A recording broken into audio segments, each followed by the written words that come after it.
você é consumista? A gente tem de ter cuidado ao analisar esse termo, né? O consumo é necessário, gente. Aumenta a produção, gera emprego, movimenta a economia, mas muitas pessoas têm ido para o lado do consumo desenfreado, o que não é bom, né? Consumo contemporâneo, portanto, é o tema do Diálogos de hoje. E eu recebo aqui no estúdio a psicóloga Laís Silva. Seja muito bem-vinda, Laís. Muito obrigada. Um prazer estar aqui. Agradeço o convite. Tema muito pertinente, né? Antes da gente começar, eu só quero dar um oi para Ana Furtado, que é a nossa intérprete de Libras, que estará aqui conosco no Diálogos de hoje, né? A TV Câmara de São José dos Campos prezando pela acessibilidade e com conteúdos 100% traduzidos em Libras, né, gente? O que é necessário. Mas vamos voltar então para o tema. Thaís, foi o que eu mencionei, né, na introdução do programa. O consumo é necessário, é impossível ficar sem consumir. Gente, até quem opta por um estilo de vida mais alternativo, mas tem que consumir, não tem como a gente fugir disso. Mas ele é diferente do consumismo, né? Explica pra gente essa relação. Sim, né? O consumo, ele é necessário. A gente precisa de itens, objetos, experiências para sobrevivermos, né? Até mesmo para termos uma vida satisfatória, que a gente goste, né? E consumir não é o problema, né? O problema é quando isso se torna uma aquisição de itens, de experiências excessivo, que aí seria, né, o consumismo, né? Que é justamente essa relação com a compra, que ela não é para comprar algo que supre uma necessidade, mas muitas vezes uma necessidade emocional, né? Um vazio, sabe? Uma baixa autoestima, né? Então precisa aí ser visto, né, de uma outra forma e tratado. E a gente falou consumo versus consumismo, e aí tem a compulsão por compras também, que está relacionado, mas também na prática é um pouquinho diferente, né? Não são as mesmas coisas. Não, né? A compulsão pela compra, né, já é a repetição de um comportamento, né, justamente que vai ali suprir alguma necessidade emocional, né? Então, hoje a gente lida aí com muitos gatilhos psicológicos que são usados pelas marcas, né, para acionar desejos nas pessoas. Então, a pessoa ela tem aquele ato ali de comprar, né? Muitas vezes ela se sente bem naquele comportamento e isso reforça, né, esse comportamento da compra, né? A aquisição de itens que muitas vezes ela nem precisa. Então, a gente tem ali um bem-estar, depois isso se torna muitas vezes uma insatisfação, uma culpa, e aí ela se vê em um ciclo vicioso, né? De bem-estar, culpa, e aí ela vai ali de novo tentar trazer bem-estar para a sua vida, né? E aí que a gente fala que se torna uma compulsão por comprar. É aquele bem-estar momentâneo, né? Que Exatamente. é passageiro e aí depois os outros sintomas que você mencionou, né? Mas às vezes você tá ali, tô mal, vou comprar. É naquele momento mesmo, né? Depois já passa, não é satisfatório. Exatamente, né? Porque a gente pensar, por exemplo, as promoções, né? Elas têm aí esse objetivo de acionar esse desejo por compra, né?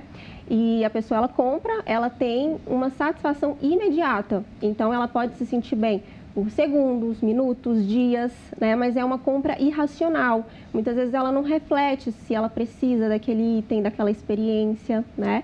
E aí, quando passa ali algum momento que ela vai refletir sobre a compra, né? Se for compra presencial, quando chega em casa, quando é compra online, quando o item chega em casa, ela pensa, e agora, né? O que eu faço com isso? Será que realmente eu precisava? E aí vem a culpa, né? E esses sentimentos negativos, eles muitas vezes duram mais tempo do que, né, o bem-estar. Sim, sem dúvida. Às vezes não tem nem onde colocar, né? Enfim, a gente vai falando, vai falar mais disso ainda ao longo do programa. Você citou das promoções, né? Que também ninguém sai perdendo, né? As grandes lojas, elas não saem perdendo. Às vezes você pensa, poxa, mas está muito barato, eu não posso perder essa oportunidade. Mas será que precisa, né? Realmente tem que colocar isso na ponta do lápis e tem que ter consciência no que está fazendo. Além da Laís, gente, nós receberemos de forma remota o economista Edson Trajano, que já é sócio nosso aqui no Diálogos também. Tudo bem, Trajano? Seja muito bem-vindo. Tudo bem, Daniela. Obrigado pelo convite. convite, Laís. Um prazer estar conversando sobre esse assunto contigo aqui também. Esse é um assunto que está aí no momento, um grande debate, até por conta de um grande endividamento nas unidades familiares. Então, ou seja, quando a compra é feita por impulso, como a Laís bem colocou, o resultado é a dívida lá mais para frente, gerando vários outros transtornos na unidade familiar. Comprar é bom, né? O difícil é pagar a fatura, pagar as contas depois. Então, por isso é importante pensar, e vocês usaram uma palavrinha muito importante aí, que é a história do precisar. Será que, de fato, eu estou precisando desse produto? E depois, além do precisar, eu posso pagar, ou seja, eu tenho condições de pagar aquela aquisição que eu estou fazendo. A compra é para gerar benefício à unidade familiar, ao indivíduo, e não mais problemas para o futuro. E para isso é fundamental um bom planejamento nessa estratégia do que comprar, quando comprar e por que comprar. Hoje a gente tem o benefício, né, podemos dizer assim, benefício se for bem utilizado, que são dos parcelamentos, né, cartão de crédito, mas a gente tem que lembrar que os juros também são altíssimos, né, Trajano? Então, muitas pessoas acabam se encurralando por conta disso, vai lá, tem a fatura do cartão, paga aquela fatura no valor mínimo, né? Então, depois vira uma bola de neve quando você vê que você está com uma dívida altíssima e que não consegue administrar, né? Praticamente 80% da inadimplência nas unidades familiares hoje passa pelo cartão de crédito. Por quê? Quando eu faço a compra utilizando um cartão de crédito, eu não preciso pedir dinheiro emprestado para ninguém. Ou seja, não tem um processo formal na hora de fazer a compra, de fazer aquele parcelamento desse débito. Ou seja, tem um processo lá na boca do caixa só que eu passei o meu cartão. Então, muitas vezes, as operadoras de cartão de crédito até trabalham com propagandas nesse sentido. Por que eu devo adiar os meus sonhos se eu tenho a possibilidade de comprar agora com o uso do cartão? Então, é importante pensar a utilização desses cartões de crédito, principalmente. Ou seja, a tomada de decisão. Será que eu posso comprar ou não esse produto? Será que precisa? Como eu estou com o cartão na mão agora e eu não preciso pedir para ninguém para utilizar esse cartão, desde que eu tenha um limite de crédito, o que eu faço? Eu utilizo o cartão para fazer a compra. E as operadoras de cartão de crédito normalmente colocam um limite de compra no cartão de crédito que é 2,5 vezes a 3 vezes o valor da minha renda mensal. Qual o resultado disso? Se eu gasto de acordo com o limite do cartão de crédito e não de acordo com o limite da minha renda ou recurso disponível para essas compras, o resultado é que a conta não vai fechar no final do mês. E quando a conta não fecha, eu tenho que pagar juros. E só quem ganha com pagamento de juros são os bancos e as administradoras de cartão. Então, por isso é importante um planejamento. Quando eu faço uma conta que eu tenho esse pagamento de despesas e pagamento de juros, eu vou ter um pagamento adicional na unidade familiar sem que isso retorne em qualquer benefício. Eu faço uma antecipação do consumo daquele dinheiro que eu ainda não ganhei. É isso. E antes da gente continuar aqui o nosso bate-papo, será que a população é consciente na hora de comprar? Ou sai comprando, como a gente falou? Ou pensa, nossa, será de onde vem esses produtos? Será que a empresa ela se preocupa com o meio ambiente, por exemplo? Nossa equipe, então, foi às ruas para entender o método de consumo dos joseenses. Roda o VT. Como que você define o seu padrão de consumo? Hoje meu padrão de consumo é muito baseado na minha renda, principalmente daquilo que eu tenho de investimento e de gastos todo mês. Então, ou seja, tudo aquilo que você consegue contabilizar no mês e até juntar uma grana para que você possa guardar e investir em outras coisas é bem compensatório. Porque quando você para ver aquilo que você tem de gasto, de consumo e divide por todas as despesas que você tem da casa e ainda dividindo por outras pessoas, acaba te contabilizando um valor extra todo mês. Então isso é muito bacana. Meu padrão de consumo é mediante as minhas necessidades, né? Eu priorizo minha alimentação com mais qualidade, invisto na minha formação até hoje. É basicamente isso. Rapaz, o meu padrão de consumo, eu sou, o que mesmo? Compulsório. Eu não posso ver nada em oferta assim que eu já, sabe, eu tenho esse talvez seja um defeito não, mas eu sou assim, sabe, eu sou compulsório mesmo, na verdade. O meu é por internet, influenciamento, né? A gente gosta de gastar, gosta de ver coisa nova em casa e é mais por isso. E me diz uma coisa, você tá ali, ó, de bobeira, rodando o feed do Instagram, das redes sociais, aparece uma promoçãozinha, aparece um produto que você nem sabia que existia. Dá vontade de comprar? Dá vontade, só fica no carrinho. Comprar demora um pouquinho. Já parou para pensar qual é o seu padrão de consumo? Nossa, aí bicho pega, né? Porque tem vezes que a gente compra por impulso, compra por necessidade, né? Mas ultimamente eu tô comprando mais por necessidade. Agora porque a gente vê os preços ultimamente tão caros, né? Então subiu tudo hoje em dia. É bom conferir o produto, né? Ver se ele tá certinho, né? Antes de você comprar. Nosso consumo tem que refletir sobre isso. Aonde a gente compra as coisas? Quem é o trabalho? Quem é com o trabalho infantil? Que tipo sabe? De onde vem? Sabe? Por que a gente tem que consumir determinadas coisas? Então eu sempre estou me questionando sobre isso. Tá aí, então, a gente viu de uma maneira geral, algumas pessoas pensam sim, mas aquela vontade de comprar, né, quando está numa promoção, quando vê uma coisa diferente, é grande, né, Laís? Você percebe isso no dia a dia do consultório também, que é um problema muito comum, né? As pessoas compram o tempo todo, daqui a pouco a gente vai chegar no fim do ano, então é uma época que a gente é ainda mais bombardeado de promoções, de várias coisas para comprar, que se consome muito. Você realmente percebe essa realidade em consultório? Sim, claro, né? Como você disse, nós somos bombardeados de promoções o tempo todo, né?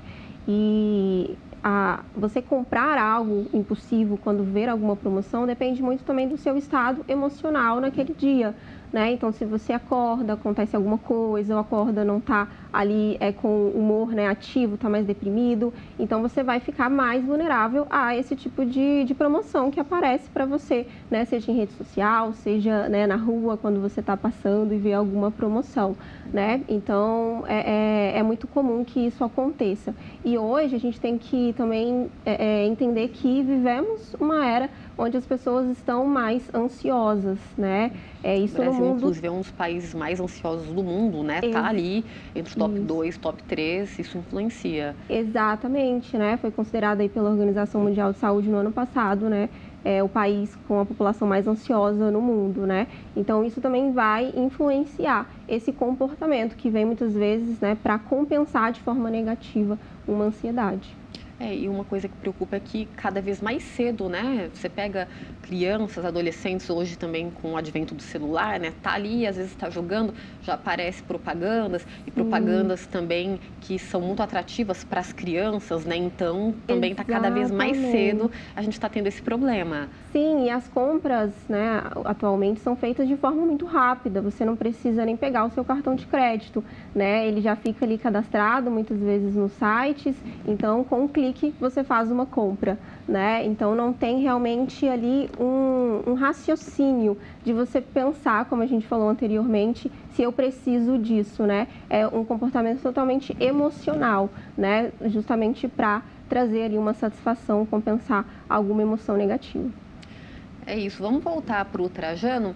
Trajano, a gente viu aí uma parte, né, uma pequena realidade aqui, joseense, das pessoas, né, que estavam ali nas ruas. E a gente tem falado nesse primeiro bloco, né, o quão é importante ter essa responsabilidade para não sair comprando adoidado, mas é importante a gente não vilanizar o consumo, porque ele é imprescindível, né? Não tem como. E o consumo, inclusive, ele movimenta bastante a economia, né? É estratégia, né? Uma estratégia muito usada também. A gente recentemente saiu de uma pandemia em que muitas pessoas, né, estão endividadas até hoje, muitas empresas quebraram. Então, é importante também incentivos para que aumente o poder de compra da população, né? É importante pensar no consumo. O consumo é que faz a roda da economia girar, ou seja, mais consumo ocorre mais produção, mais vendas, mais empregos. Mas nós temos que tomar um certo cuidado também da questão do grau de endividamento. É muito comum comparação do Brasil com outros países. Nos Estados Unidos, a Europa, você tem um padrão de consumo baseado no financiamento, ou seja, mais vezes as pessoas lá compram a prazos mais longos. O grande desafio brasileiro, Daniela, é que, no caso brasileiro, nós temos uma expansão do consumo sem o planejamento, mas com taxas de juros muito altas. E aí, qual o resultado? Se eu for pagar um juros muito alto, isso acaba implicando também na queda do consumo futuro e na inadimplência. Então, isso acaba sendo prejudicial à própria atividade comercial. Então, nós temos que pensar que um bom planejamento financeiro é bom para quem vende e bom para quem compra e para o sistema econômico como um todo. Não adianta fazer a compra por impulso, como a Laís bem colocou, que o resultado é o endividamento. E com o endividamento, só um setor acaba sendo beneficiado mais no curto prazo, que é o setor financeiro. Se você pega hoje nas estatísticas econômicas brasileiras, nos últimos anos, o setor financeiro é aquele que apresenta maior lucratividade no país, até por conta das taxas de juros cobradas no país muito altas. E quem paga isso? Quem paga isso são os consumidores e o setor produtivo como um todo. Então, nós temos que pensar que quando discutimos o consumo, o desejo de consumo, os nossos desejos, nossas necessidades são superiores às nossas possibilidades, isso em quase sempre, ou na maioria das vezes. E aí, o que eu faço? Eu tenho que estabelecer prioridades. Ou seja, o dinheiro que eu tenho não é suficiente para comprar tudo o que eu quero. Então, o que eu preciso comprar de prioridades? E eu tenho dinheiro para pagar isso? Então, daqui uns dias, por exemplo, nós vamos começar a discussão de como eu vou gastar o 13º. Final do ano é um período que você tem um consumo maior em função de um aumento da renda na unidade familiar, trabalhadores recebendo o 13º. E aí?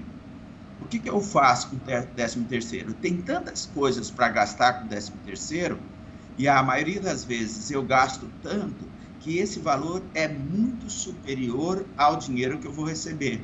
Qual o resultado? Já entra o ano devendo. Não tem esse planejamento, né? Fica emocionado com esse valor a mais e acaba não se planejando. Trajano, rapidamente, e aí esse aumento do consumo, né, como você estava mencionando, é importante a gente frisar que ele não necessariamente ele quer dizer no aumento do padrão de vida das pessoas, né, porque justamente muitas pessoas não se planejam, gastam mais do que devem, né, não é uma regra. Isso é interessante você destacar, porque quando você amplia o consumo de forma não planejada, isso não melhora a qualidade de vida das pessoas, e sim piora, porque eu vou ter uma outra dívida para pagar, contas para pagar e uma preocupação a mais. Eu vou ter uma qualidade de vida muito melhor caso eu não tenha dívida vencida não paga. Isso tem acontecido muito com os aposentados de um modo geral. Tradicionalmente, as pessoas com mais idade são aquelas que têm um rigor maior e têm uma preocupação maior em deixar o nome limpo na praça. Ou seja, qualquer processo, eles vão ficar extremamente estressados. Então, um problema econômico acaba sendo transformado em um problema de saúde. Então, ter as finanças em dia, bem organizada, é fundamental para melhorar a qualidade de vida das pessoas também. A Laís pode discutir bem essa questão também no campo psicológico, mas no campo da saúde também, ou seja, eu vou ter problemas de hipertensão, vários outros problemas decorrentes das preocupações que eu tenho em função da dificuldade de ter esse equilíbrio no orçamento do dia a dia. Sim, uma coisa vai levando a outra, né? Sem dúvida a Laís vai comentar com a gente, só que no próximo bloco a gente vai para uma rápida pausa, a primeira de hoje, e daqui a pouquinho a gente volta para continuar falando deste assunto tão importante, né?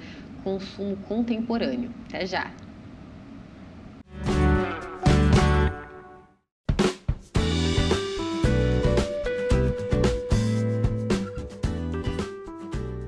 De volta com Diálogos, hoje estamos falando sobre o consumo contemporâneo e eu estou conversando aqui com a psicóloga Laís Silva no estúdio e de forma remota estamos dialogando também com o economista Edson Trajano. Eu quero cumprimentar agora o Luiz Fernando, que é intérprete de Libras e que ficará conosco durante todo esse segundo bloco. Ele está ali dividindo, revezando com a Ana, né, para que o programa tenha essa tradução simultânea em Libras. Laís, eu estava aqui pensando, né, a gente conversava no intervalo, as pessoas hoje estão muito acumuladoras, né? Você percebe isso em consultório, né? Muitas vezes compra as coisas, tá ali na embalagem, e quando você vai ver, acumula. Quando você vai fazer uma limpeza, né? Vai mudar de casa, enfim, muitas vezes você se dá conta, você fala, meu Deus, né? Pra que isso? Quanta coisa eu tenho, né? E é verdade, né? A gente está vivendo aí em tempos que as pessoas estão consumindo mais, né? E acredito que isso devido a redes sociais, muitos anúncios, né? Hoje em dia a tecnologia ela está muito refinada, então os algoritmos eles trabalham justamente para trazer ali aquilo que a gente pesquisa, né? Trazer vários itens ali para a gente realmente comprar. E as pessoas acabam comprando muitas coisas, né? E aí gera esse acúmulo assim de roupas. E como a gente já falou anteriormente, né? Tem que ser sempre pensado se realmente eu preciso, né? Se realmente eu devo comprar isso, né? Se eu já comprei, então o que eu vou fazer? Por exemplo, roupa, o que eu vou fazer com essa peça? Eu vou doar, eu vou revender, né? Justamente para não ficar acumulando, porque isso também gera uma ansiedade, né? Se você compra sem refletir se aquela peça de roupa ela cabe no seu estilo, né? Se realmente você vai usar, traz uma sensação de que você não tem roupas, por exemplo, né? De que você precisa sempre de mais e mais e mais. E muitas vezes peças, né? Itens que ficam ali no armário sem nenhuma utilização, né? Então é importante sempre fazer essa revisão em tudo que você compra e entender ali o que realmente você precisa, né? E que vai trazer bem-estar para sua vida. É isso. E no começo do programa eu perguntei para vocês se vocês são muito consumistas, né? E aí cada pessoa, uns gastam mais, outros menos, e aí cada pessoa vai gastar de acordo com aquilo que ela mais gosta. E o que tem crescido bastante é o número de pessoas que gastam muito com experiência, seja numa cafeteria, viagem. E a repórter Vanessa Nascimento foi conhecer um local que preza bastante por esse conceito. Vamos ver então. Oi, Dani, e olha só, estudos de finanças comportamentais afirmam que o dinheiro que se gasta com experiência tem aquele efeito prolongado de felicidade. Sabe aquela experiência que a gente vive, não sabe onde gasta o dinheiro?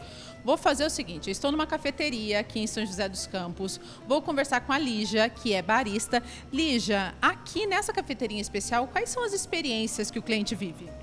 A maior experiência que a gente oferece aqui é a torra, que é visível para todo mundo, e também o preparo dos cafés, que a gente sempre deixa na visão do cliente. Agora, olha só, quando se fala em torra, a gente acompanhou esse processo, é um cheiro maravilhoso, né? O cliente já começa vindo com cheirinho. Começa, é como se o cheirinho puxasse o cliente para dentro da cafeteria. E no caso da experiência de passar o café, de coar o café, tem um diferencial? A água tem que estar em temperatura ideal? O peso? Como que é feito isso? Isso, tudo é pesado. A partir, né, a água tem a temperatura dela também, que é a ideal, 92 graus, que a gente deixa tudo preparadinho só para o cliente chegar e aproveitar.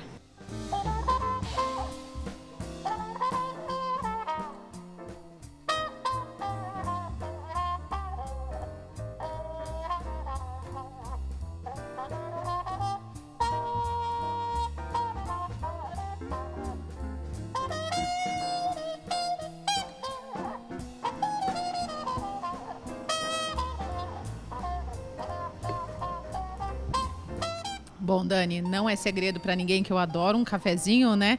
E esse daqui realmente está maravilhoso, uma experiência ótima. Esse café que o Cadu me serviu, ele é um café do Nordeste com notas de morango e dá para sentir o cheirinho de morango. E ele é mais cítrico. Até tava perguntando para ele, falei assim, nossa, Cadu, mas ele não é muito forte. Então ele tava me explicando que a torra é uma torra média, daí ele fica mais clarinho. E é assim, eu divido com você essa minha experiência, digo que foi ótima e deixo com você aí no estúdio, Dani. Tchau, tchau.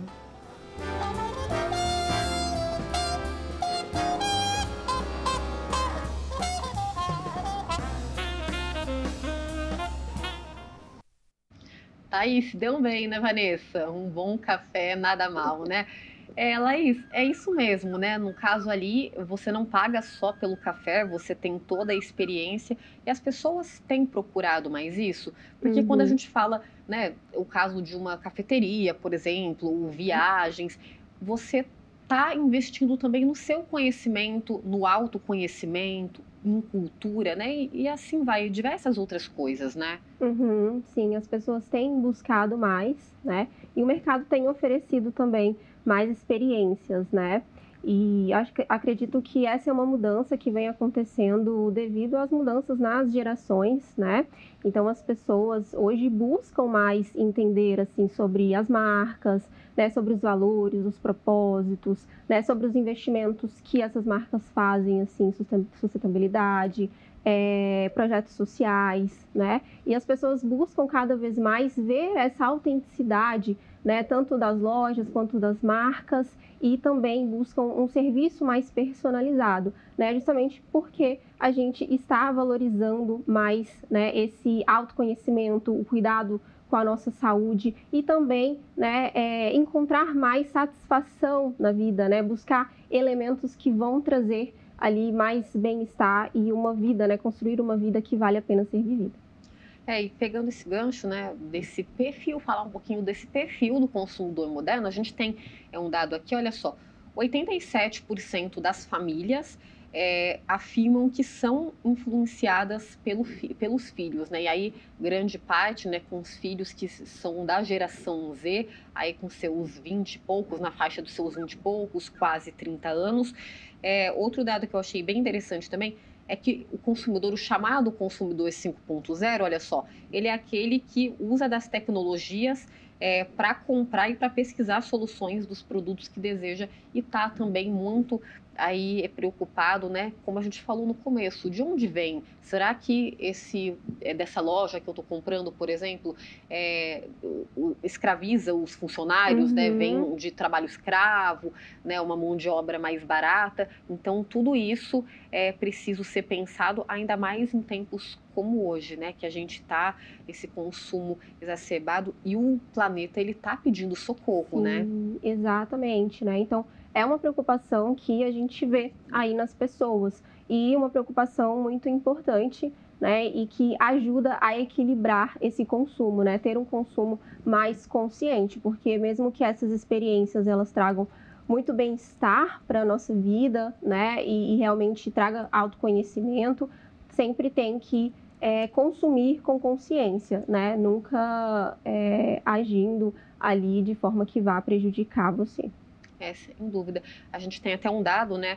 O deserto do Atacama, aqui na América do Sul, que fica no Chile, né? Tem mais de 60 mil toneladas de roupas, né? Que são despejadas, né? No deserto. Então, em meio a esse consumo, né? Hoje a gente tem uma moda, um mercado que ele é muito efêmero, né? Fugaz. Você usa roupa, você não tem essa sustentabilidade, né? Você não recicla. Tem muitas pessoas que usam roupa uma, duas vezes, já vou descartar e tal. E tudo isso influencia, né, para o nosso meio ambiente, nosso planeta, a economia também. É muito importante a gente pensar nisso. Sim, claro, com certeza. Bom, quero repercutir com o Trajano um pouco sobre isso, né? A gente está falando sobre a sustentabilidade e eu trouxe algumas informações relacionadas ao perfil do consumidor moderno, né, Trajano? A gente viu aí 87% das famílias, por exemplo, elas dizem levar muito em conta, levar em consideração que os filhos falam, filhos sobretudo da geração Z, Então, são aí os influenciadores da casa. E como que você tem percebido? Você também que é professor, né? Então trabalha também com a educação. Como que você tem percebido esse perfil do consumidor mais jovem hoje? Eles estão mais conscientes? A Laís comentou que hoje o pessoal ele procura muito experiências, né? Lá atrás a gente via a meta de vida era comprar um carro, construir uma casa. Hoje não é bem mais assim, né? As pessoas estão procurando outro tipo de realização, né? Outras experiências. Excelente essa questão, até o tema central do nosso programa de hoje. Então, eu que sou de uma geração 50 a mais, eu lembro, sou professor universitário há 25 anos e, antes disso, fiz minha graduação em economia, com mestrado logo na sequência, depois do doutorado. E uma das coisas que observamos lá no período de graduação, o sonho nosso era comprar um carro. Ou seja, eu quero agora comprar um carro. E depois, pensando um pouco lá mais para frente, o apartamento também faz parte desse sonho. Hoje não. Hoje tem os aplicativos, então eu posso sair de um local para o outro com muita facilidade, mesmo não tendo um carro. E algumas vezes, até dependendo da balada que o jovem vai, eu vou ter que deixar o carro em casa e depois ver o transporte por aplicativo para voltar para casa. Então, ou seja, essa mudança no perfil de consumo foi mais acelerada nas últimas décadas. Isso é interessante, que é um aspecto positivo, que eu quero um pacote mais completo. O que é esse pacote mais completo de consumo, de experiências, como bem colocado na nossa matéria e pela Laís? Então, eu estou trabalhando aqui, levando em consideração aspectos ambientais. Por exemplo, há 4 décadas, era muito raro você ter a preocupação ambiental quando eu estou comprando um produto. Então, as gerações mais jovens têm essa preocupação muito maior, levar em consideração a questão cultural, a questão social. Então, ou seja, a compra é resultado de um pacote maior de serviços. E os vendedores estão preocupados com isso, oferecendo esse pacote, essa experiência maior. Ou seja, eu não estou tomando um café, eu estou conhecendo um processo de produção do café, como é feito, o aroma do café e todo um pacote completo. Inclusive, em muitas cafeterias, por exemplo, nós temos um museu do café junto, ou algumas imagens de como é esse processo de produção desse produto. Isso tem sido muito comum, principalmente na Europa, mas está cada vez mais presente no Brasil essa compra mais completa. Por exemplo, o setor de turismo é um dos segmentos que mais cresce. E aí nós temos um produto, um serviço ligado ao turismo, mas o que nós estamos oferecendo com esse produto, esse serviço a ser comprado? Muito mais coisas, ou seja, uma história, uma cultura, uma questão social, um problema natural ambiental, todo esse pacote que o consumidor está procurando para experimentar, fazer essas experiências e não necessariamente só a questão de um produto final, como era o debate dos anos 80, 90 no Brasil. E, Trajano, a gente saiu recentemente de uma pandemia, né? E que tudo foi mais facilitado no sentido das compras online, né? Tem vários serviços e-commerce, ficou tudo muito mais fácil e prático, né? Então, você tá ali, né? A gente que passa muitas vezes muito tempo, né? Hoje, praticamente todo mundo tem de ter esse contato com rede social, com a internet. Então, você tá ali numa rede social, a gente é bombardeado o tempo todo com anúncios, então isso facilita, né, muito pela praticidade, e aí você acaba comprando, porque às vezes você vai, poxa, mas até eu ir no local, vou olhar, vou perder tempo, pensa naquele cansaço, mas essa praticidade também incentiva bastante o consumo, né? Mas nós temos que tomar o cuidado que essa praticidade pode levar mais compras por impulso, então é importante isso, a pandemia fez com que eu avançasse o comércio eletrônico, de um modo geral, o comércio fora de casa, mas nós temos que tomar mais cuidado com isso. Primeiro, de fato, é aquilo que eu desejo comprar, por isso que no Brasil nós temos uma legislação específica para essas compras feitas de forma eletrônica. Eu posso arrepender-se da compra, ou seja, eu posso trocar o produto ou desistir da compra 7 dias após a chegada do produto em casa. E poucas pessoas usam isso. Ou seja, aquele produto, quando chega, não é exatamente aquilo que eu queria. Então, o que eu faço? Eu vou devolver e receber o meu dinheiro de volta. Porque nesse ambiente de oferecer mais produtos, acabamos muito mais propenso a consumir por impulso. E esse é o cuidado que nós precisamos ter. Mas há uma vantagem. A vantagem é a possibilidade de comparação. Como nós temos muitos produtos padronizados, então eu vou comparar qual é o tempo de entrega do produto, qual o custo que eu tenho com frete e qual o preço desse produto. Então, quando trabalhamos nas plataformas de venda, eu quero comprar um livro. Então, vou ter acesso a um livro que não é, inclusive, publicado no Brasil. Mas eu vou comparar o preço do livro entre as várias livrarias que oferecem esse produto. Prazo de entrega. Atende meus desejos de consumo, minhas necessidades? Qual é o custo do frete? Que muitas vezes eu vejo o preço do produto, mas eu não analiso de forma completa se esse produto tem um custo adicional de frete e qual é esse custo. E as formas de pagamento que deve ser feita aqui, e precisa ter bastante segurança nisso também. Tá, e tem que saber usar, né? Usar com responsabilidade essa facilidade, né? Felizmente que a gente tem, mas tem de tomar cuidado para não sair comprando, não ter problemas depois. Bom, a gente vai para mais uma pausa, nossa última de hoje, e daqui a pouquinho a gente retorna para concluir aqui esse bate-papo. Fique com a gente, voltamos já já.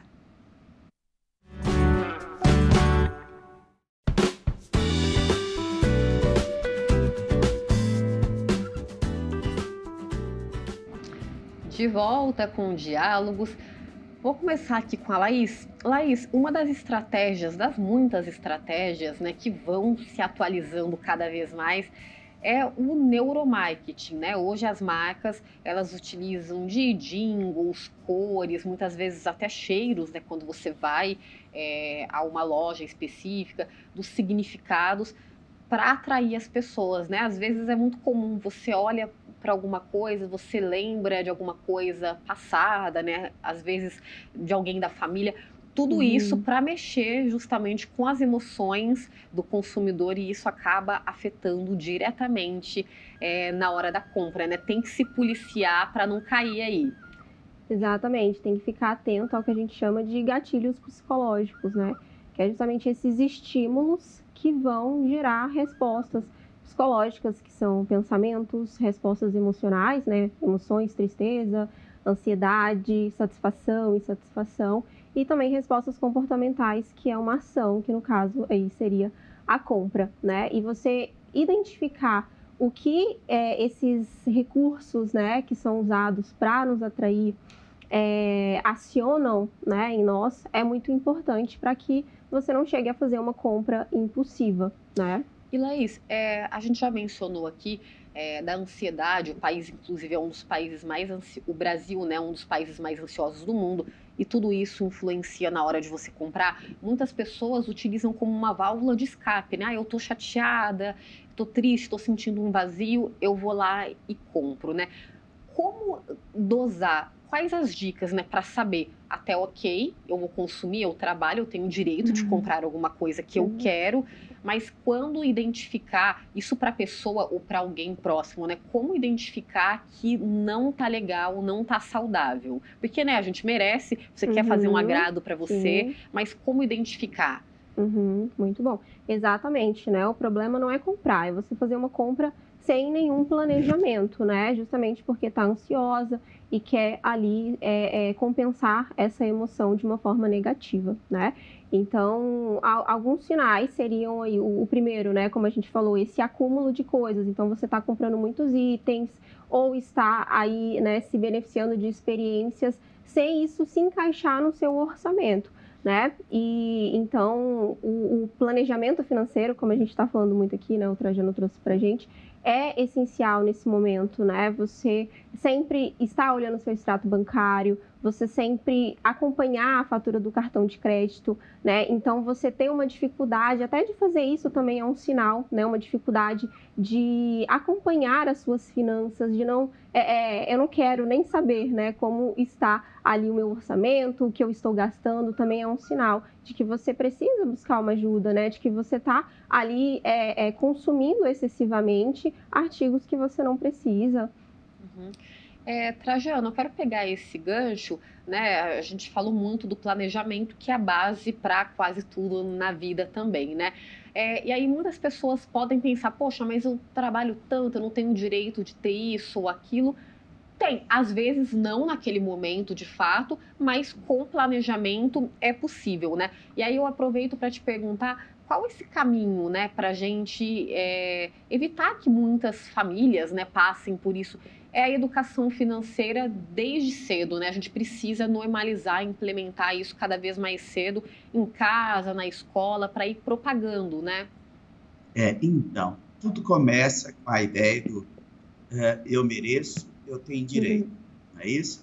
Trabalhamos o dia inteiro, recebemos o nosso salário e muitas vezes, em função da nossa correria do dia a dia, acabamos não dando muita atenção, por exemplo, para um filho, para um outro familiar nessa história. E aí, pode ser que eu vou fazer um agrado comprando um presente nessa história. Então, merecer, nós merecemos tudo.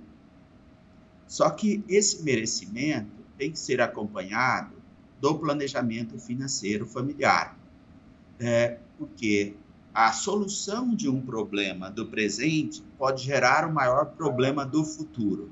Então, quando discutimos a questão do orçamento financeiro familiar, a primeira coisa importante é discutir isso na unidade familiar de fato.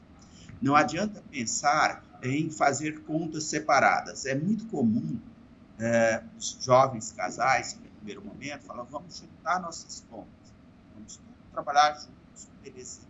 Só que o que acontece? As pessoas têm perfis diferentes, ou seja, alguns, por exemplo, têm um maior controle financeiro, outros um menor controle financeiro. Qual o resultado? Aquele controlado vai conseguir até fazer uma poupança. O outro que não é controlado vai ter dívidas.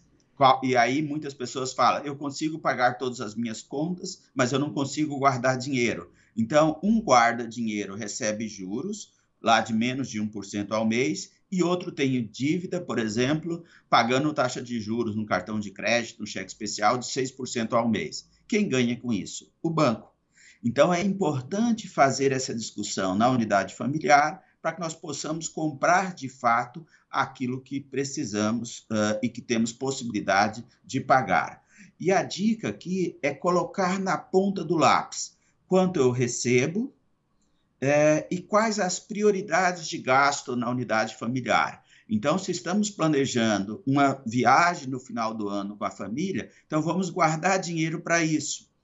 E toda vez que eu faço uma compra financiada, eu estou financiando despesas com dinheiro que eu não tenho. Então, eu preciso colocar isso no orçamento.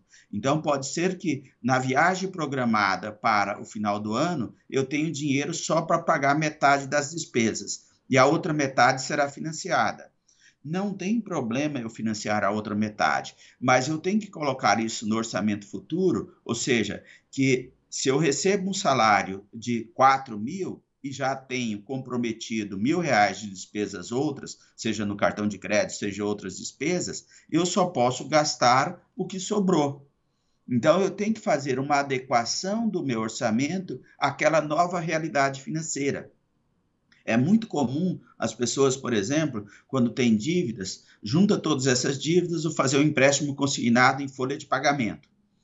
Ou seja, eu recebo um salário de 4.000 e faço um financiamento das minhas dívidas e aí eu passo a comprometer R$1.000 para pagar o banco com desconto direto no meu holerite.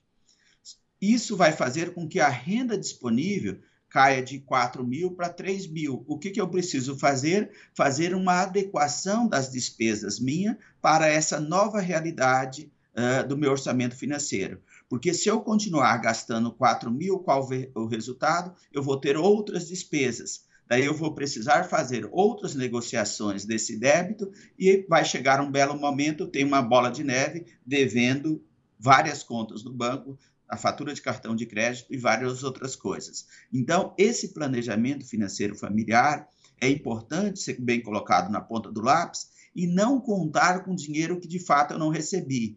A coisa que mais eu escuto, Daniele, é desculpa assim, bom, eu não consegui pagar minhas contas porque aquele dinheiro que eu estava tendo uma previsão que ia receber, hoje nós temos muitos trabalhadores por conta própria, por exemplo, eu estava prevendo que eu ia receber 5 mil, só recebi 3. Qual o resultado? Não deu para fechar as contas. Então, por isso que é importante colocar no orçamento aquilo que de fato eu recebi, tá? E não aquela previsão, e muitas vezes uma previsão otimista, daquilo que ainda vou receber. E pensar no macro também, né? Você ainda não tem esse dinheiro, pode ter também alguma emergência, você pode receber o valor de fato, mas pode ter alguma emergência, então é importante se preparar. E aí, Trajano, eu aproveito para perguntar, né? É interessante, cada um funciona de um jeito. Tem pessoas que, por meio de planilha, tem pessoas que, ou até anotando mesmo. É bom achar um jeito que te favoreça, mas para ter esse controle, né? Seja na hora de pagar suas contas ou até na hora de gastar, né? A gente está falando aqui, às vezes tem uma promoção que realmente às vezes está boa, mas será que eu preciso disso agora? Esse valor que pode parecer baixo lá no fim do mês pode me fazer falta, né? Ou grandes promoções que a gente tem todo ano também, que muitas vezes não é, né? É uma pegadinha, às vezes aumentam os preços antes para depois deixar ali para o mesmo valor. Então é importante buscar essa informação e sempre anotar essas dicas que você daria também. Sim, sempre anotar é fundamental nessa história. Promoção, de fato, é ver se eu preciso. Não é porque alguém está fazendo promoção que eu tenho que comprar o produto. E uma dica aqui, por exemplo, muitas vezes, algumas pessoas com mais idade têm mais dificuldade de fazer todo essa organização financeira colocando na ponta do lápis. Chama o neto para fazer. E aí eu já tenho 2 benefícios. O primeiro, que eu fiz o orçamento financeiro familiar, e o segundo é que eu estou passando noção de educação financeira para o meu neto. Então, chama o filho para ajudar, já o filho adolescente principalmente. É importante isso, fazer essa discussão do orçamento financeiro. Em um primeiro momento, anotar na ponta do lápis é uma dica, mas eu posso trabalhar com planilha no celular, eu posso trabalhar com planilha no computador. E quando você começa a anotar, você vai perceber que algumas despesas poderiam ser cortadas.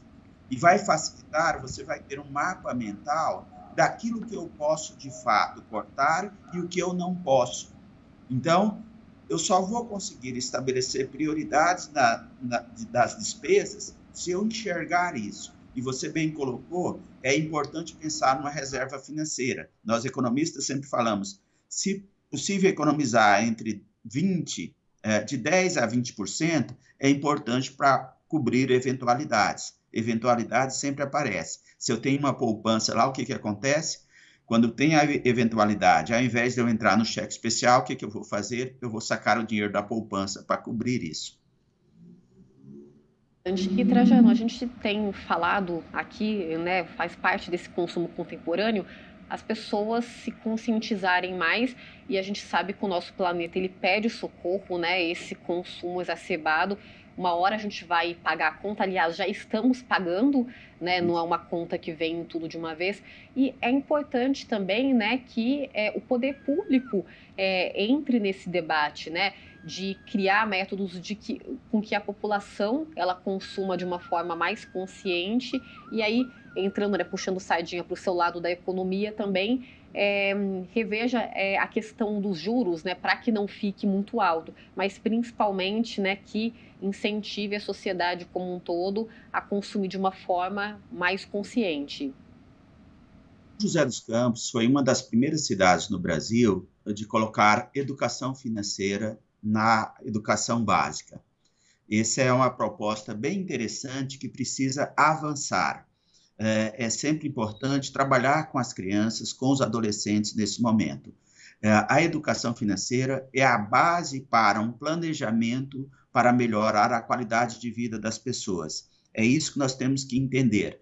Não é só uma questão de empreendedorismo, não é só uma questão de avanço econômico tal. E nessa educação financeira, temas como as questões ambientais está presente, ou seja, um consumo mais consciente, a ideia da importância de consumir produtos com melhor qualidade, aí, por exemplo, uma das linhas da produção orgânica, que ainda é muito cara no Brasil, mas isso faz parte de um pacote. Mas será que o poder público também está preparado para isso? Quando eu faço uma licitação, por exemplo, de compra de material, eu vou usar um papel que já foi utilizado para outra coisa, a reciclagem está presente nisso, precisa que a sociedade valorize isso. Eu vejo nos debates, hoje nós estamos numa campanha eleitoral, aí sempre nesses debates políticos que todos os anos ocorrem, né? Sempre nessa história, é importante também ver aqueles que estão pleiteando ser gestores públicos, se isso faz parte da proposta dele de trabalho, ou seja, essa questão ambiental, social, o Vale do Paraíba passa, como o Brasil inteiro, com secas, chuvas em excesso, como aconteceu lá no Rio Grande do Sul, e tudo isso tem impacto na nossa vida. Um consumo consciente é importante, não só para pensar no presente, nas unidades familiares, mas o futuro da sociedade como um todo, nesse mundo cada vez mais globalizado. Trajano, quero aproveitar para te agradecer por ter participado aqui com a gente. Muito obrigada mais uma vez por contribuir com o seu conhecimento. Eu que agradeço e fico sempre à disposição. Esse é um assunto extremamente pertinente para nós. Obrigado. Até mais. Eu que agradeço. Laís, rapidamente para a gente encerrar, então, a gente falou aqui de várias coisas, várias táticas também para a pessoa não ir lá comprar por impulso.